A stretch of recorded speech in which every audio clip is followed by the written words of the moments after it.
함께 기도하시겠습니다. 하늘에 계신 우리들의 아버지 하나님, 귀한 날을 허락하여 주시고 저희들이 이 시간 제자훈련 시간으로 다시 한번 모이게 하여 주시니 감사합니다. 주님, 이 시간 저희가 교회에 대하여 함께 연구하며 또 함께 교회가 감당해야 할 사명에 대하여 말씀을 나누고자 합니다. 성령 하나님, 이 자리에 친히 강림하시어 저희의 교사가 되어 주시옵시고 저희 마음속에 울림과 회개와 변화가 있게 하여 주시옵소서.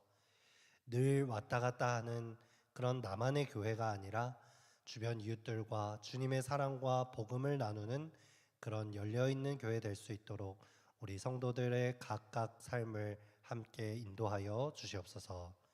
저희들에게 베풀어 주신 은혜를 감사드리오며 예수 그리스도의 이름으로 간절히 기도드리옵나이다. 아멘.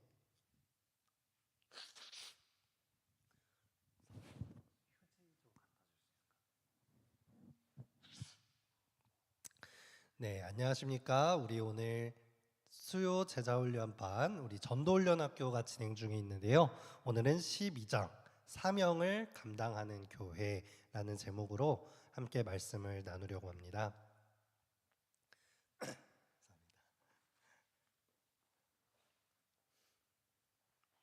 네, 자, 갑자기 좀 날씨가 추워지면서 비염이 있는지 좀 콧물이 나는 것 같은데 죄송합니다.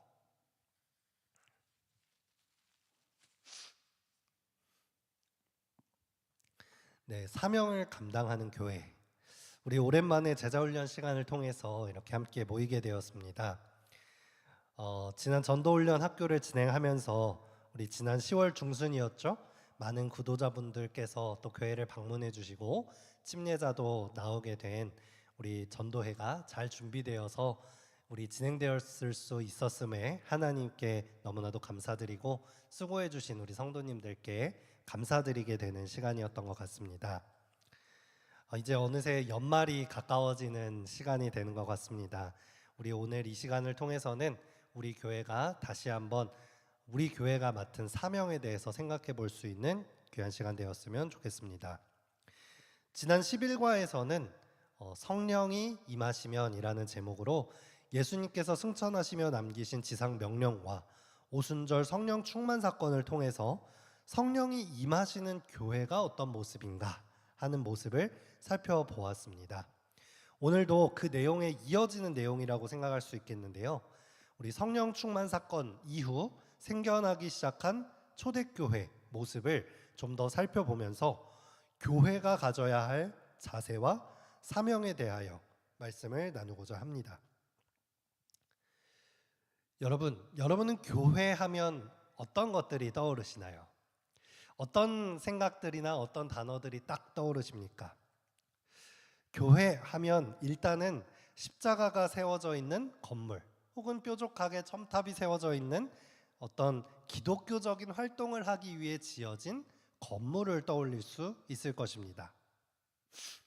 좀 더 교회에 대한 이해가 있으신 성도님들께서는 아마 교회는 건물이 아니라 에클레시아, 즉 하나님의 부르심을 받은 사람들이라는 생각도 떠오르실 것이고요. 또 교회에서 드려지는 예배 활동이 떠오를 수도 있겠습니다. 또 교회하면 아름다운 찬양 빼놓을 수 없겠죠. 아름다운 찬양과 음악들, 또 교회를 통해서 이루어지는 지역사회를 통해 이루어지는 봉사활동들과 여러 가지 사역들이 떠오를 수도 있겠습니다. 이 교회라고 하는 단어 안에는 정말 많은 것들이 포함되어 있는 그런 단어라고 할 수 있겠습니다. 그런데 여러분, 이 교회 하면 떠오르게 되는 수많은 것들, 많은 활동들, 이런 것들은 결국 한 가지로 모아질 때에야만 진정한 교회의 역할을 하게 되는 것입니다. 그것은 바로 선교 사명입니다. 아직 예수님을 모르는 사람들에게 복음을 전하고 세상에 하나님의 이름을 높이는 이 선교 사명과 연결되지 않는다면 교회에서 이루어지는 정말 다양한 많은 프로그램들이 있고 아무리 많은 사람들이 모인다 할지라도 그것은 이 사명과 연결되지 않는다면 세상과 별반 다를 바 없는 어떤 모임이나 사교 활동, 취미 활동이 될 수도 있는 것입니다. 교회는 무슨 공동체입니까? 선교 사명 공동체라는 것을 우리는 잊어서는 안 되는 것입니다.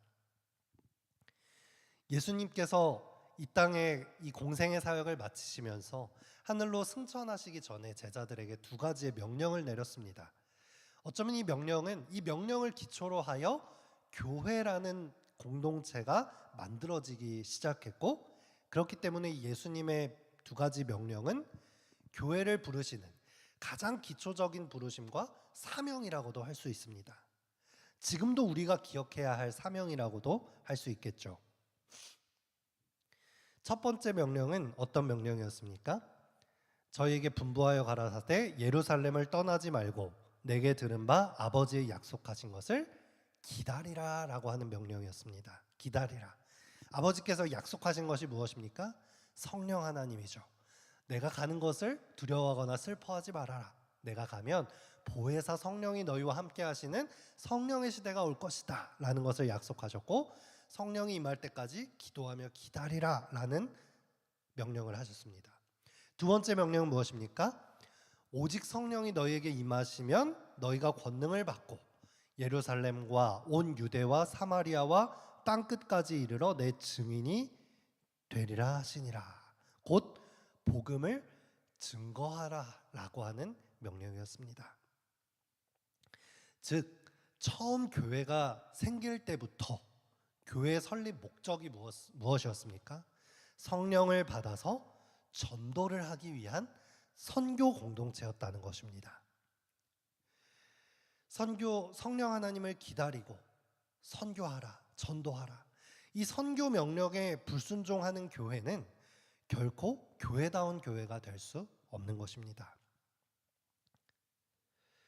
사도행전에는 이 명령 이후에 등장하는 두 개의 초대교회가 있습니다.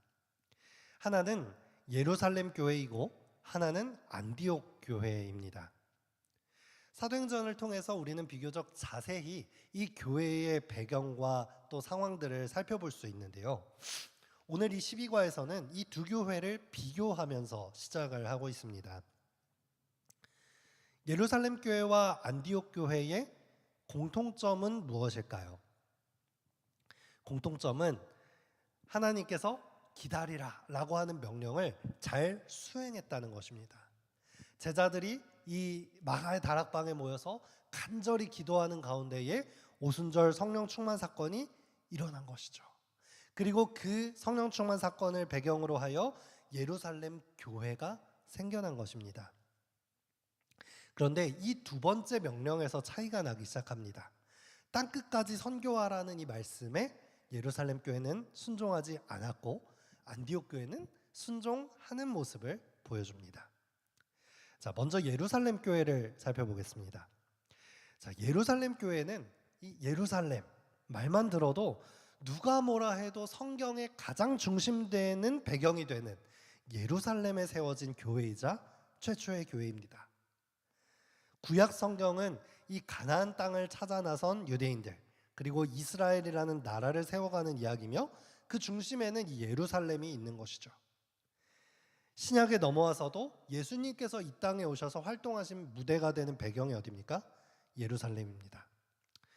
이름만 들어도 아주 중심이 되고 핵심이 될 만한 그런 멋진 교회가 된 것이죠.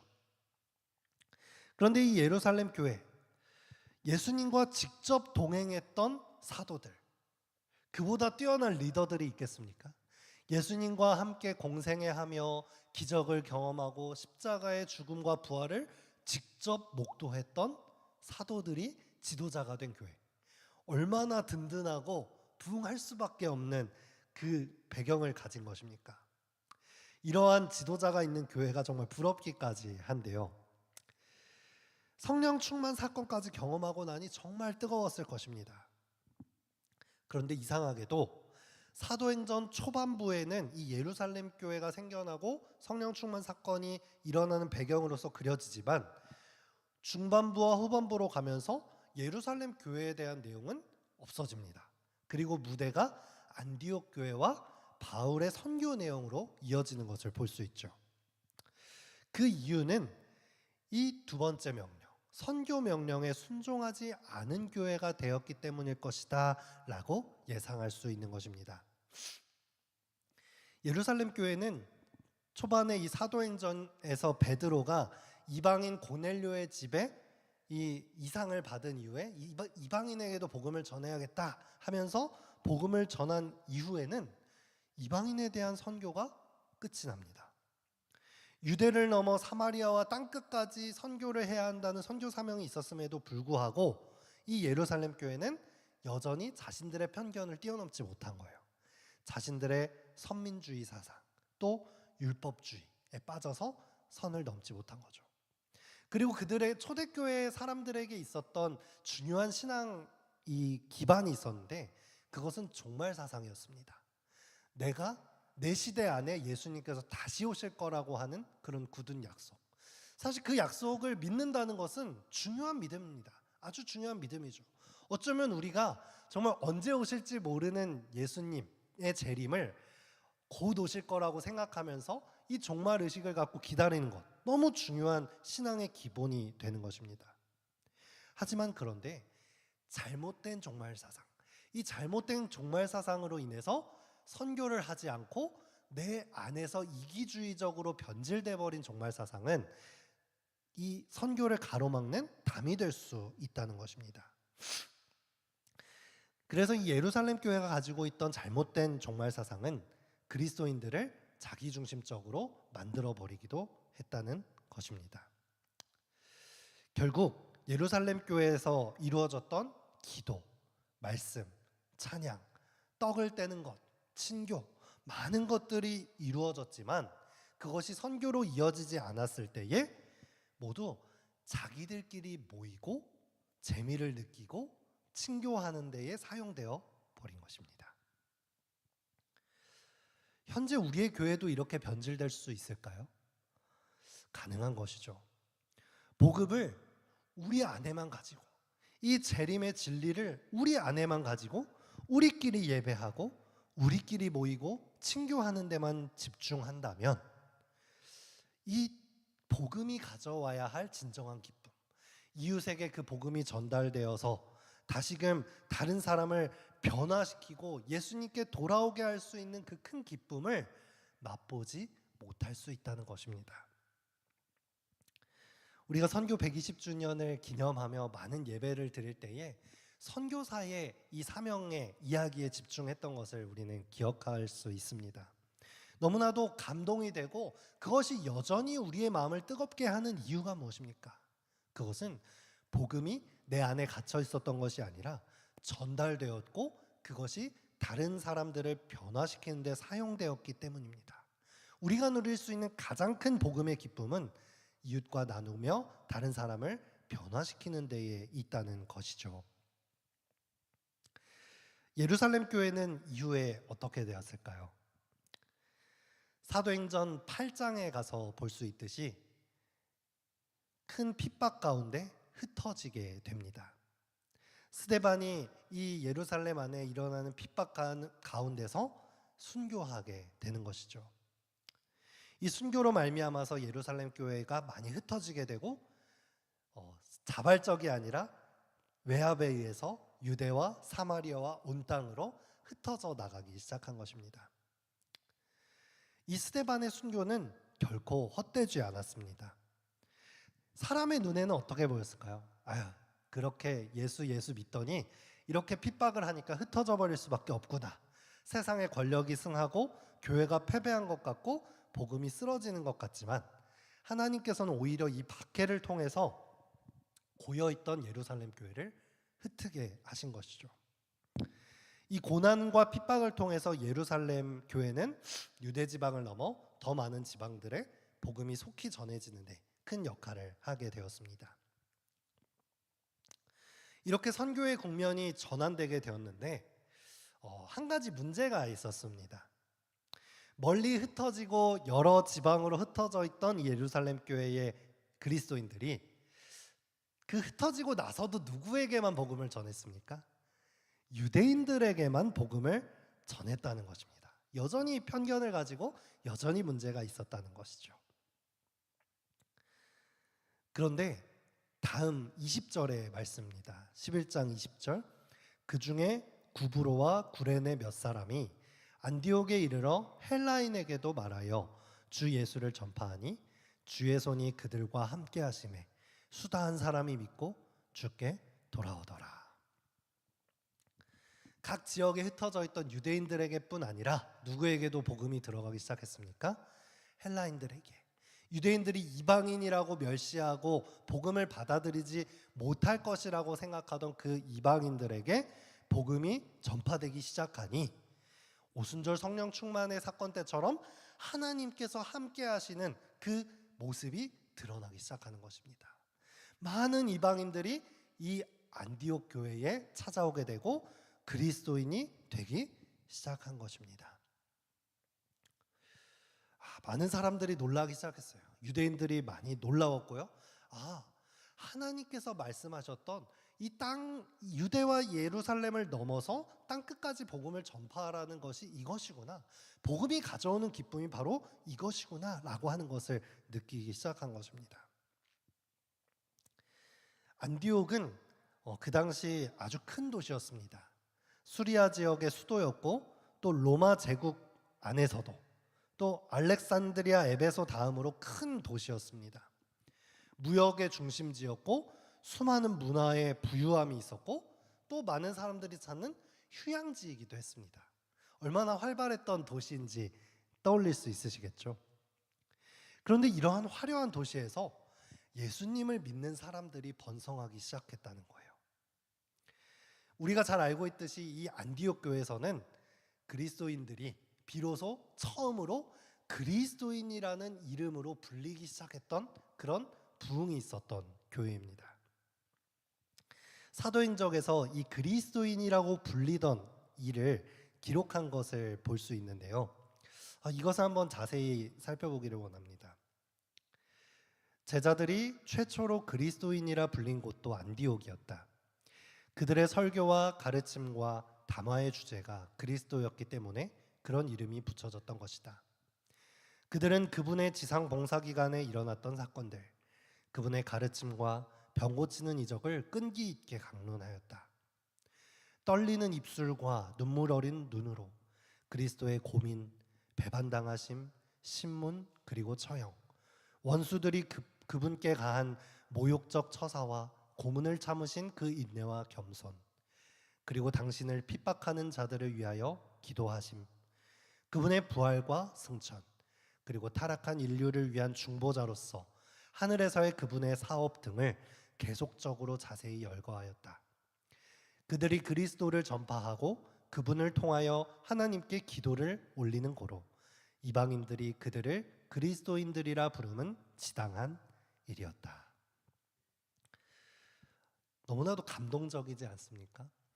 지금은 너무 흔한 그리스도인, 어쩌면 오히려 비판의 대상이 되는 기독교인이라는 이름이 그런 명목상의 이름일지 모르지만 그때 당시에는 이 그리스도인이라는 단어가 없던 거예요. 근데 이들의 삶을 바라보고 이들이 하는 말과 기도의 모습을 살펴보았을 때에 이들을 표현할 수 있는 단어를 만들었는데 그것이 그리스도인이라는 단어를 새롭게 만든 것입니다. 안디옥에서 선교를 하며 이방인과 유대인을 망라하며 예수 그리스도를 믿으며 변화되는 사람들을 보면서 그들은 느끼게 된 것이죠. 이 당시 그리스도인들은 화려한 도시의 안락함과 세상 문화가 바로 옆에 즐비하였지만 그들은 예수님을 선택하였고 이 절벽 깎아지른 곳에 동굴로 들어가서 그리스도를 예배하며 도시로 나아가 선교하는 일을 그치지 않았던 것입니다. 이렇게 성령을 기다리고 예수님의 복음을 증거하라는 이 선교 명령을 순종했던 안디옥 교회를 우리는 볼 수 있는 것이죠. 여러분, 우리들의 입에서는 어떤 대화의 주제가 오르내립니까? 성도들 간의 교제 속에서 우리는 어떤 대화를 나누게 되나요? 사실 우리가 이 사도행적의 기록에서 볼 수 있듯이 얼마나 이야기할 예수님의 사랑의 이야기가 주제가 많은지 모릅니다.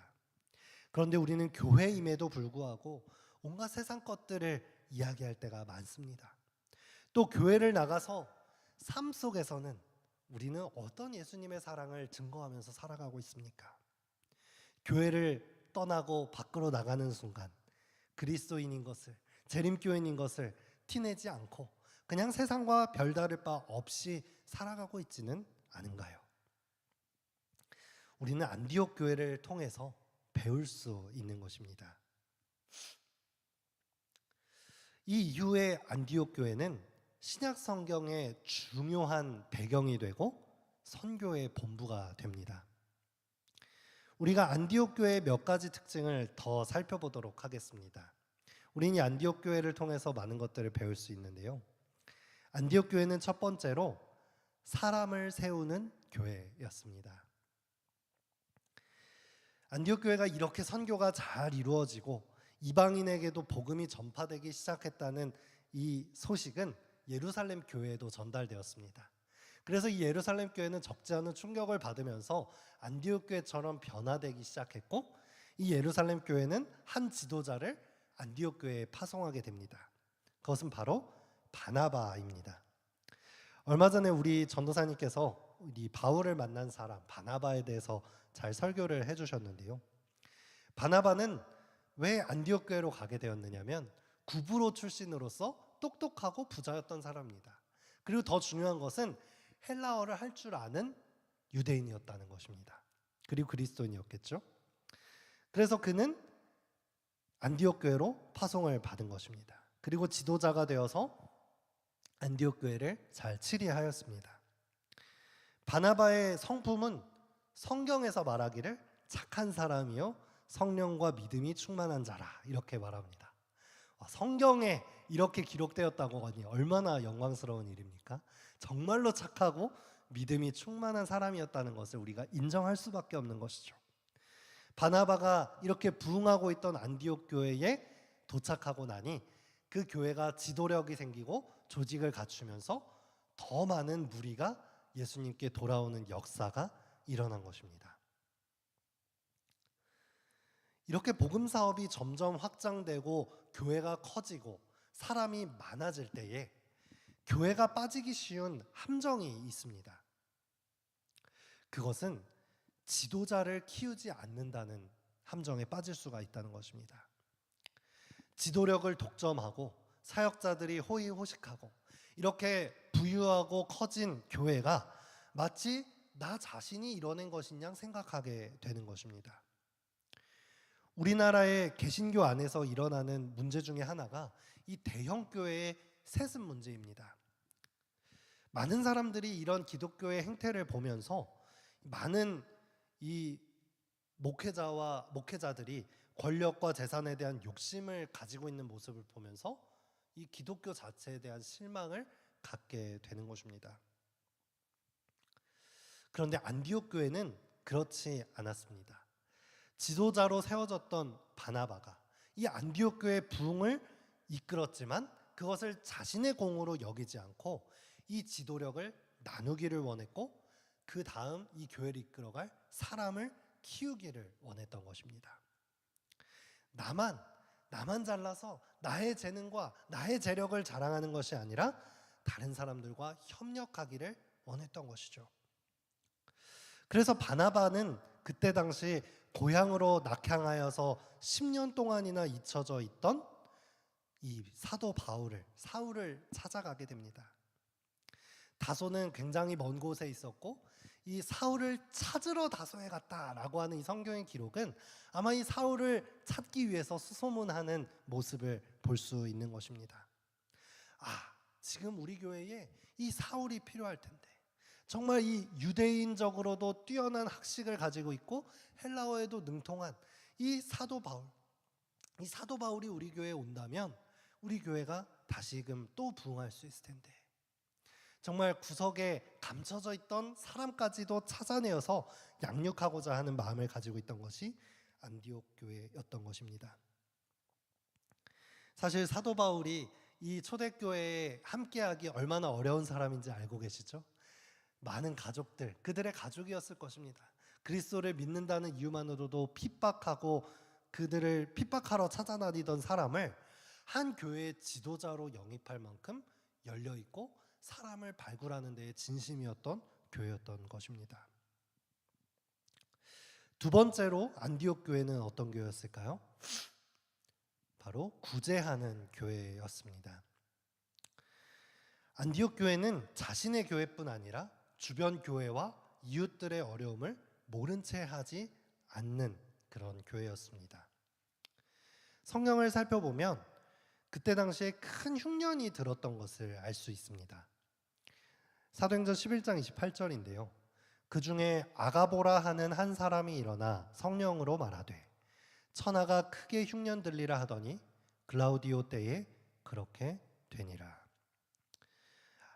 안디옥 교회에서 활동하던 아가보라고 하는 한 사람이 이 예언을 하게 된 것이죠. 천하가 크게 흉년이 들 것이다.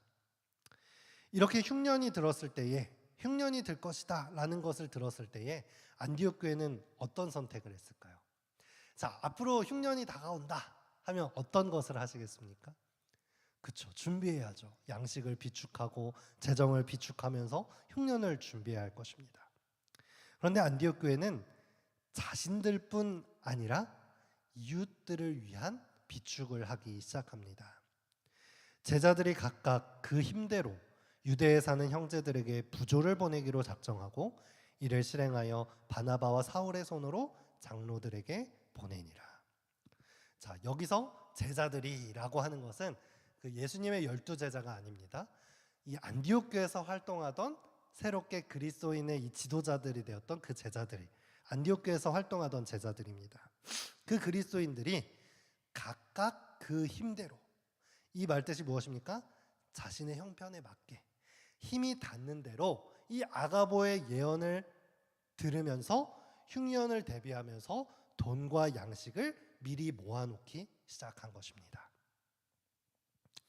이것은 자신들만을 위한 일이 아니었고 이웃을 위한 일이었다는 것이죠. 이것은 성경에 기록된 첫 번째 모금 활동입니다.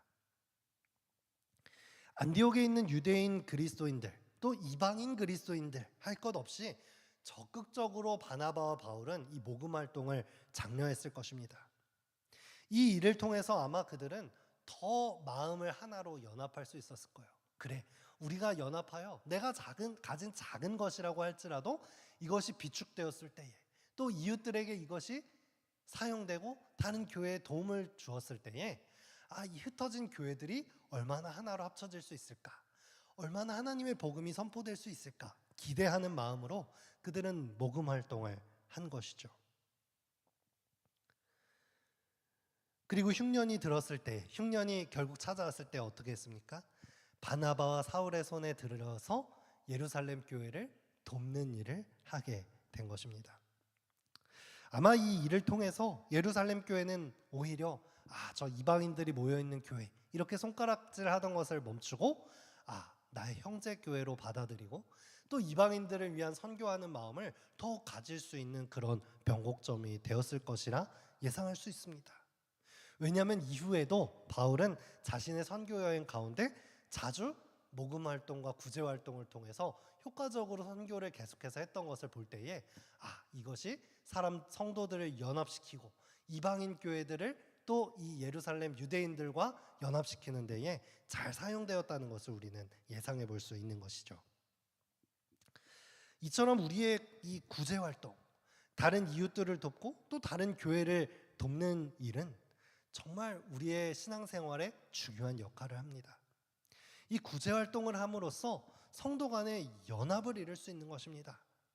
늘 설교 말씀으로만 선포되던 이런 말로만 공부하는 것이 아니라 하나님의 사랑을 직접 내 힘으로, 우리 힘으로 보여줄 수 있고 전할 수 있는 너무나도 귀한 사역이 구제의 사역인 것입니다.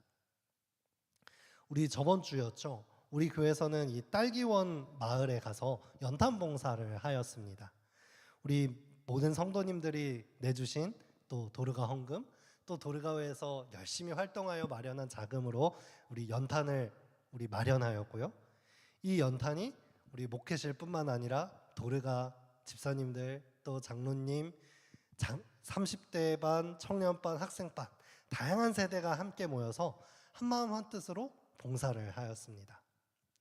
우리가 여러 세대가 연합하여서 함께 이 마음을 맞추기 위해서 얼마나 많은 프로그램들을 진행합니까? 뭐 소풍도 갈 수 있고 연합 예배를 하기도 하고 많은 활동들을 하지만 이렇게 함께 봉사하고 구제하는 것만큼이나 이 연합할 수 있게 하는 것은 없다고 생각합니다.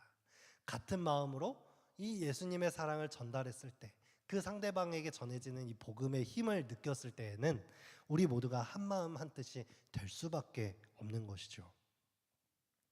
우리 교문립교회 도르가회가 이렇게 열심히 활동하고 또 지역사회에 쌀도 나누고 반찬도 나누고 또 봉사가 필요한 곳에 봉사를 가고 이렇게 열심히 활동하는 것은 정말 의미 있는 일이라고 생각합니다.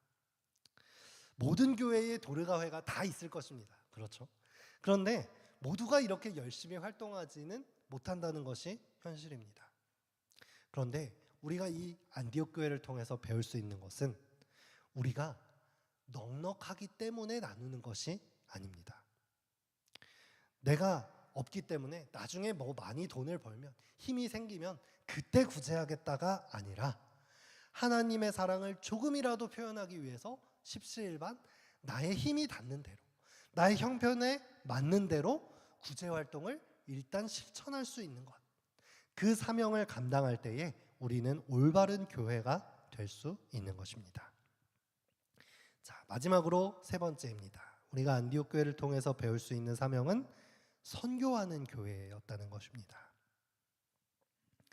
사도행전 13장 1절에는 이 안디옥 교회를 이끌었던 지도자들의 이름들이 등장합니다.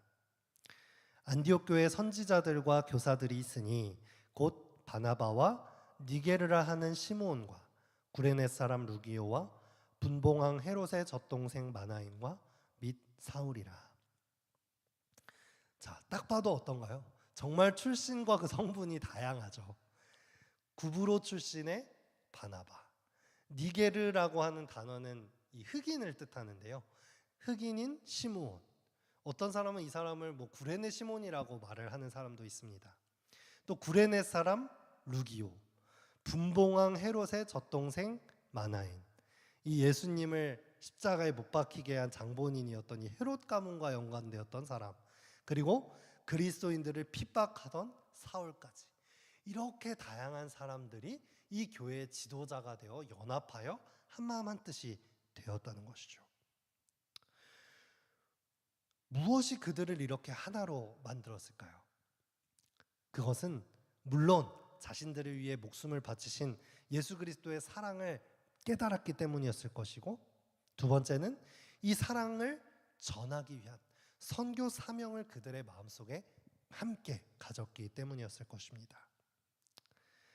그 뒤에 이어지는 성경절을 살펴보면 그들이 주를 섬겨 금식할 때에 성령이 가라사대 내가 불러 시키는 일을 위하여 바나바와 사울을 따로 세우라 하시니 이에 금식하며 기도하고 두 사람에게 안수하여 보내니라 라고 기록하고 있습니다. 그들이 함께 모여서 무엇을 했습니까? 주를 섬기며 금식하며 간절한 마음으로 기도한 것입니다. 바로 성령 충만함을 기다리며 기도한 것이겠죠. 어떻게 하면 주님께서 명령하신 이 복음을 땅끝까지 전할 수 있을까 고민하였을 것입니다. 그때는 전도가 쉬웠을까요? 아마 쉽지 않았을 것입니다. 그리스도인이라는 이름을 가진 그들조차 이 복음을 전하는 것은 너무나도 힘든 일이었을 것입니다. 하지만 그것을 위해 기도하며 금식하며 하나가 된 것입니다. 그리고 성령 충만함을 경험했을 때에 그들이 한 일은 무엇입니까? 바로 선교사를 파송하는 일을 한 것입니다. 그들이 금식하며 기도할 때 하나님께서 주신 응답은 이 교회에서 가장 큰 영향력을 가진 두 지도자를 선교사로 파송하라는 것이었습니다. 그것이 쉬운 일이었을까요? 정말 쉽지 않은 일이죠. 각 교회에 인물이 얼마나 부족합니까? 사람은 많이 몰려드는데 일할 사람은 부족하지 않겠습니까? 말씀도 가르쳐야 되고 구제사역도 해야 되고 정말 일이 많았을 것입니다. 그런데 그 와중에 그들을 지도하던 바나바와 사울을 선교사로 파송해라. 그들은 또다시 금식하며, 얼마나 그것이 그들에게 힘들었을지 보이죠? 금식하며 기도하고 그들을 안수하고 선교사로 파송하게 되는 것입니다. 만약에 이것에 순종하지 않았더라면 어땠을까요? 안디옥 교회는 또 그 자리에서 끼리끼리 교회 안에 복음을 가두는 교회가 될 수밖에 없었을 것입니다. 하지만 이 선교 사명에 순종하고 동참하였을 때에 안디옥 교회는 선교사의 본부가 되었고, 이 신약 성경의 배경이 되었고, 예루살렘과 유대와 사마리아를 넘어 드디어 이 튀르키예 지역과 유럽 대륙까지 복음을 전파하는 놀라운 선교 사명의 시작을 알리게 된 것입니다. 어쩌면 이 안디옥 교회의 이 금식 기도와 헌신이 없었다면 지금 우리에게까지 복음이 전파될 수 있었을까요? 그렇지 않았을 것입니다. 전 세계로 복음이 전파되는 그 선교의 시작이 될 수 있었던 것입니다.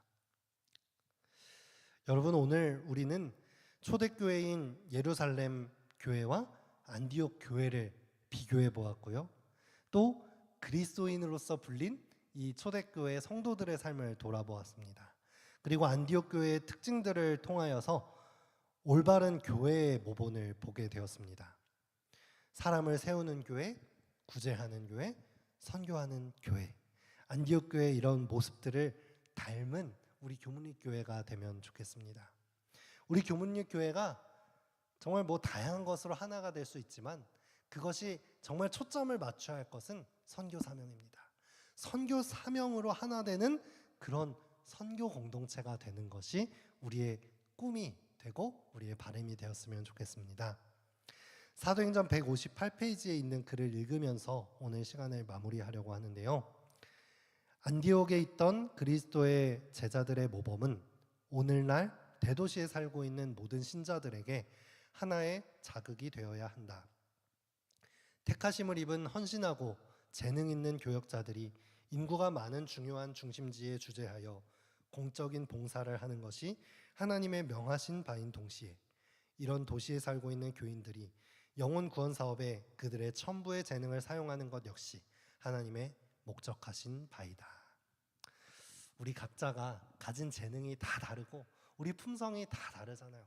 근데 그것들이 우리의 분열의 이유가 되는 것이 아니라 우리 각자가 가진 것을 활용하여 선교 사명으로 초점을 맞추고 그것으로 하나가 될 때에 이 마지막 시대에 늦은 비 성령이 역사할 때에 우리 교회는 결코 작은 빛을 발하는 존재가 되지 않을 것입니다. 우리가 성령을 기다리고 성령의 능력을 힘입어 선교 사명으로 나아가는 그런 마지막 시대의 교회가 되었으면 좋겠습니다. 오늘 모든 내용들이 사도행적 16장 이 안디옥 기별이 복음 기별이 안디옥에 이 파트에 수록되어 있는데요. 우리 오늘 함께 참여하신 성도님들과 또 소그룹에서 사도행적 16장을 함께 읽어보시기를 권해드리겠습니다. 이 안디옥 교회 여러 가지 모본을 다시 한번 새기실 수 있으리라 생각합니다. 우리 함께 기도하시겠습니다. 하늘에 계신 아버지 하나님, 오늘 저희들 함께 말씀을 나누게 하시고 초대교회의 행적을 더듬어 볼 수 있도록 하시니 감사합니다. 그리스도를 사모하고 그리스도를 항상 말함으로 그리스도인이라는 이름을 받은 초대교회 성도들처럼 저희들도 이름만 그리스도인, 이름만 재림교인이 아니라 우리 입술에 예수님의 사랑과 재림의 소망을 늘 말하며 그러한 소망으로 가득 찬 진짜 그리스도인 될 수 있도록 성령 하나님 역사하여 주시옵소서. 나만을 위한 신앙을 하지 않으며 안주하지 않을 수 있도록 하시며 우리가 끊임없이 영혼을 찾아 양육하고 사람을 세우게 하여 주시옵소서. 세상의 어려움을 모른 채 하는 것이 아니라 구제하며 봉사하는 교회 되게 하여 주시옵소서. 끊임없이 선교하는 사명을 감당하는 삶을 살아낼 수 있도록 성령 하나님 저희들과 함께하여 주시옵소서. 저희들을 구원하여 주신 예수 그리스도의 이름으로 간절히 기도드리옵나이다. 아멘. 감사합니다. 우리 잠시 쉬었다가 기도회를 하도록 하겠습니다.